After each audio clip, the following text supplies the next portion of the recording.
It's time to talk about the Arcane Archer. So this is a build I usually run in Skyrim, but why not run it in Oblivion as well? So the Arcane Archer is a lightly armored bow unit that uses magic to ramp enemies to kill them with a single shot, like so.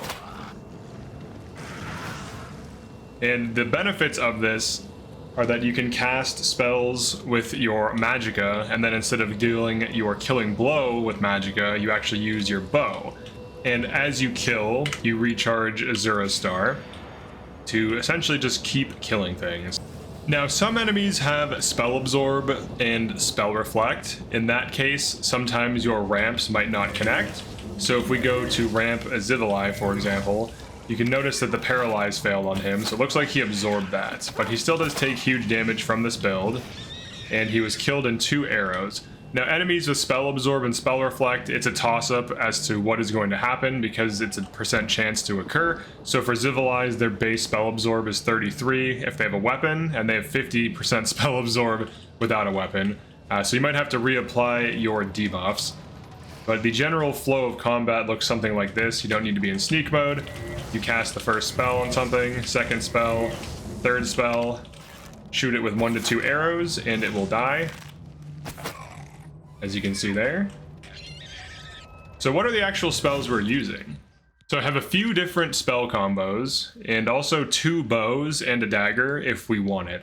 So the first spell combo is a single target that does require 100 illusion and 100 destruction, and essentially you paralyze something and do a very brief 5-second weakness to magic on target just to ramp your next spells, and then you do weakness to shock and weakness to magic on target for 10 seconds, and then you finish with a weakness to shock, weakness to magic for 7 to 10 depending on your preference. And the overall mana cost to cast this combo is around 100 mana with 100 destruction and illusion. And we also have an AoE version of this that does the same thing, but it has a 15-foot radius, so it's an AoE paralyze with the debuff of weakness to magic. Then it has weakness to shock, weakness to magic on 15 feet, and then weakness to shock, weakness to magic 15 feet. And for the duration, you can do 7 to 10 seconds, however long it takes you. For weapons, I have 2 bows that I run. I have this Madness bow. Now, the actual bow can be Daedric, Ebony, Glass, Madness, Amber. It doesn't really matter. Most of your damage is going to be delivered through a shock enchantment. So we're ramping shock in this case. You could ramp fire, you could ramp frost. I prefer shock because it has a good matchup versus Daedra. You are going to be overriding weakness or resistance to whatever element you're casting into, though. So this still will one-shot Storm Atronach. But Soul Trap for 3 seconds, and then 15 points of shock damage per second over 3 seconds, so 45 damage total. And then the AoE version of this does 22 points per second for 2 seconds, so 22, and then 3-second Soul Trap. Now the AoE version will take a few arrows, but it can multi-kill, and it costs way more magic. Now also, we have this Shock Absorption Dagger that siphons magicka, so targets that have magicka that can be drained. This can be used to refill magicka, but if you ramp with this, it can also be used to kill. So this is like an option if you want to run a sword and shield. This armor is Dark Seducer armor with a mod to make it look better. It's not as bulky. You could run full amber or full glass, either would be fine. As for enchantments, the willpower enchantments are quite nice, so just a bunch of willpower enchantments. Getting the Amulet of the Necromancer is huge for this build. Let's go over the actual build itself. So I have Breton as my race. You could do High Elf. This build does not really get hit much, and you're very fast and very evasive, so usually you dodge arrows and incoming spells, so you could make a High Elf for the increased mana pool. I went with Mage Birthsign. You could also go Apprentice, so Breton Apprentice, High Elf Mage, High Elf Apprentice, pretty much whatever you want. Any combination of those will be good.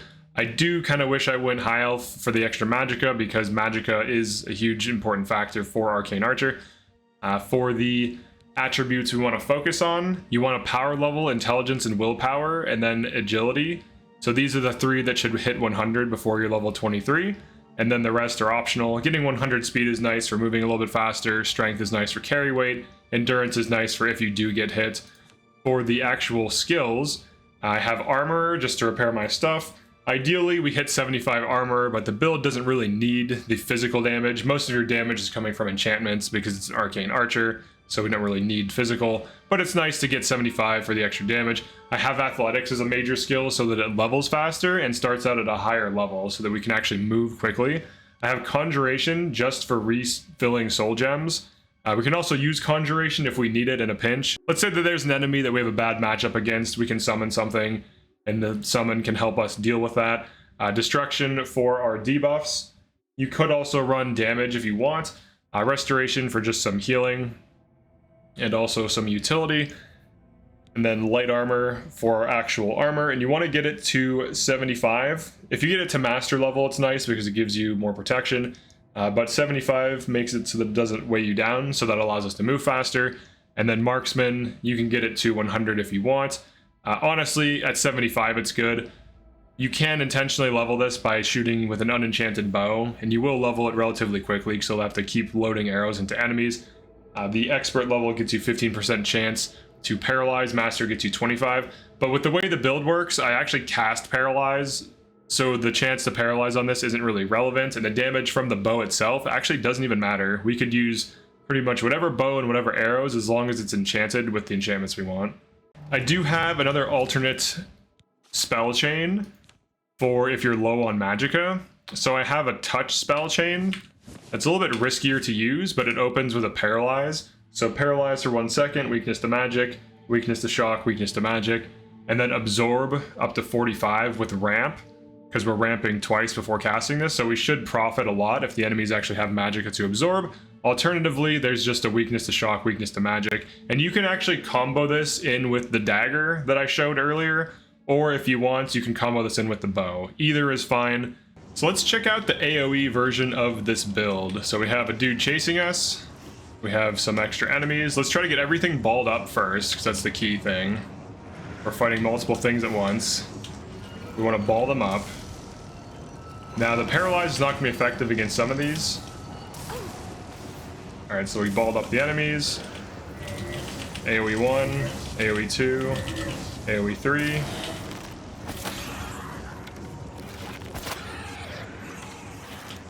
Alright, so we were able to kill quite a few of them. And I just have one more hit on this Storm Atronach. He only got hit by a single debuff, but we're still able to kind of duel. Now I can tank because I'm a Breton, so I'm not super worried about... Oh, he actually dodged me there. I'm not super worried about getting hit with magic because I'm 40% or 50% magic resist. But the AoE can multi-kill, as you saw there, and it did still put good damage on this Storm Atronach, which was not hit with all 3 debuffs. He was just hit with a single one. Even though we rely on shock, shock immune enemies can still be debuffed and killed. So he's been hit with 3 debuffs. He gets 1 shot. Now he was missing some health, but it does 1-shot them from full. So that is not something you have to worry about. Another thing we can do, of course, is do like a mini ramp.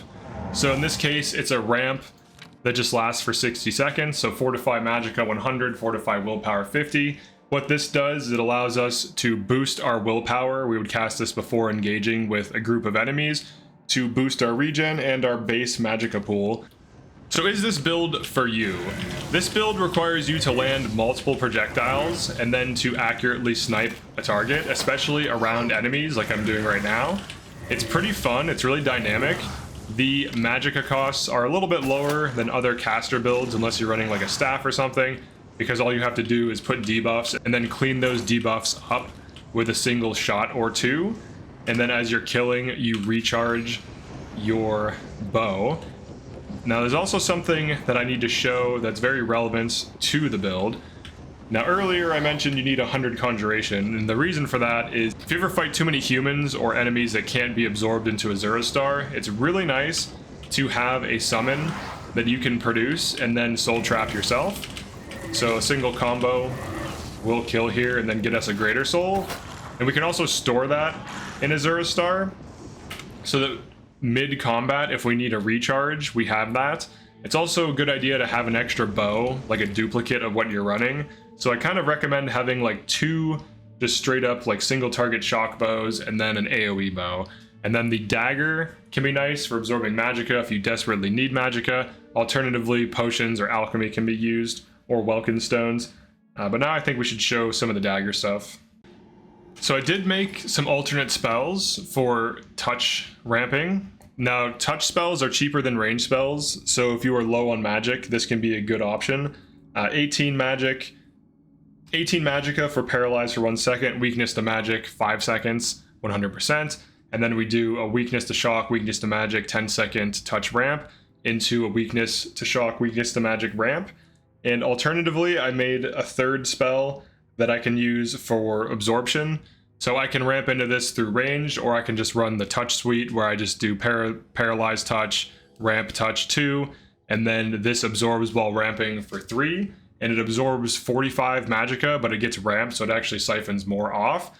Alternatively, there's a cheaper version that's half the cost if we do not need to siphon, and then the actual dagger itself has absorb magicka, as well as 30 points of shock damage. So this can actually be used to duel. So here is that combo in action. Paralyze.